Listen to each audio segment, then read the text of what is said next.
Alas 5:54 na umaga, Department of Agriculture nagpadala ng mga truck sa Benguet para sa pagtransport ng mga gulay at mga agriculture products mahalaga ngayon. Alamin natin na detalye mula kay RH5 Val Gonzales. Val, good morning.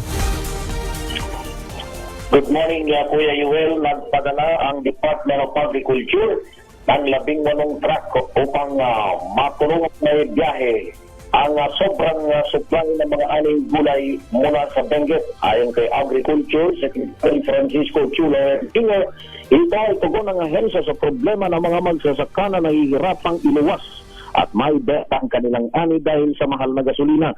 Sa pamamagitan ng Kadiwa program, ikukonekta ng DA ang mga magsasaka sa Benguet sa laking pamilihan kabilang na ang Metro Manila. Pinako na rin ng ahensya ang gasto sa krudo upang matiyak na makarating ang mga gulay sa mga trading hub. Minamin ng DA na pinalala ng mataas ng langisang sitwasyon, bagamat hindi nito agad masusolusyonan ang problema.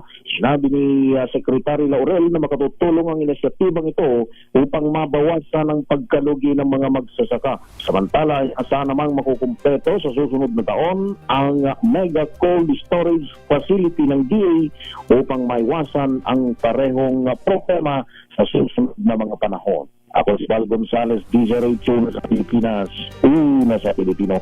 Maraming salamat, Val Gonzales. Magandang